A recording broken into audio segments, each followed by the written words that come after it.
Most people see a message and think nothing of it. But if you grew up in the 90s, your mind sometimes jumps somewhere else. You expect bad news. You expect conflict.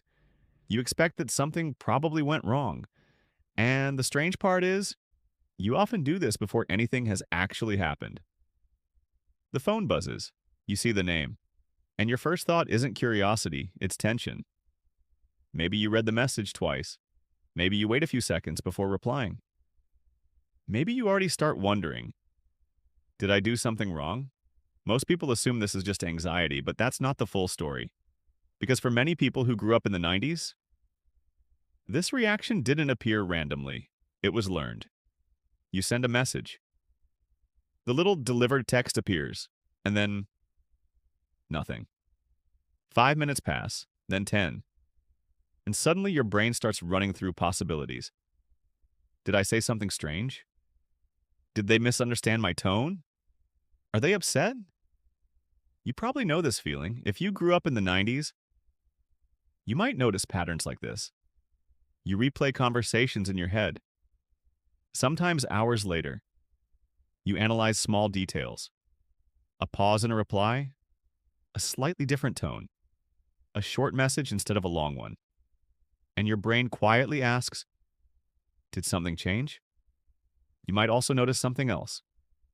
When something good happens, you feel relief.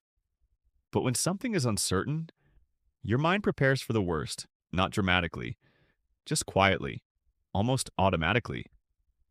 You might even tell yourself things like, let's not get our hopes up.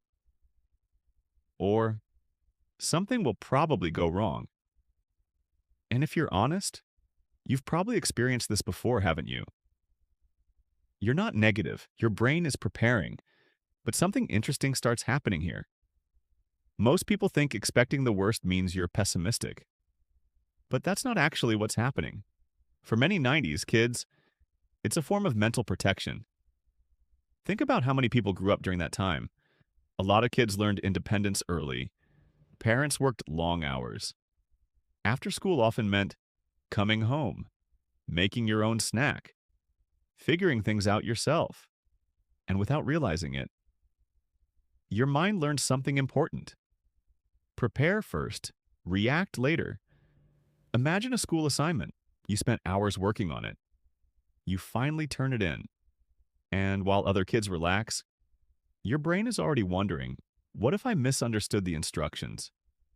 What if I missed something important? So you prepare for criticism, just in case. Most people assume this means you lack confidence. But that's not quite true because the same people who expect the worst often plan the most carefully. They think ahead. They prepare for outcomes. They look at situations from multiple angles. And this reveals something much bigger. And this is where the psychology becomes interesting. Because expecting the worst isn't always fear. Sometimes it's awareness. Your brain isn't assuming failure, it's scanning for risk.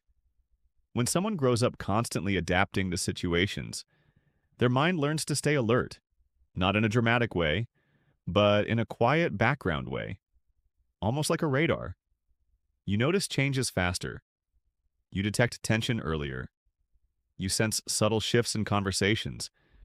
And once your brain develops that habit, it rarely turns off completely. You probably already know what usually happens next. Someone replies normally. Nothing was wrong. Everything is fine. And you realize your mind prepared for something that never happened. You weren't expecting the worst. You were protecting yourself from surprise. Think about waiting for exam results, or waiting for a job response, or waiting for someone to reply to an important message.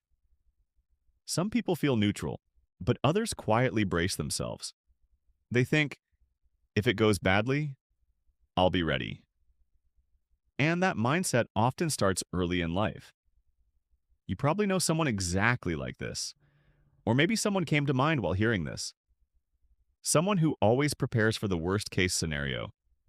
Someone who rarely seems surprised by problems. Expecting the worst isn't weakness. It's preparation learned early. But here's the interesting part. People who think this way often have strengths others miss. They notice risks early. They think through situations deeply. They anticipate problems before they happen. That's why they're often the ones who say things like, let's double check this, or what if this doesn't work? Some people see this as overthinking, but sometimes it's simply awareness. You're not expecting disaster, you're preparing for possibility. And when people realize this about themselves, something shifts. They stop seeing their thinking as negativity and start seeing it as caution. Not every mind scans the future the same way. Some people move forward with optimism. Others move forward with preparation. Both have value. Think about that for a moment. So if you're someone who grew up in the 90s and you sometimes expect things to go wrong, it may not mean you're pessimistic. It might simply mean your mind learned to prepare early, to stay aware, to think ahead. And once you notice that pattern, you start seeing it everywhere. In conversations, in decisions, even in small moments, like waiting for a message to appear. So now I'm curious, when your phone lights up, do you usually expect good news or do you quietly prepare for the worst?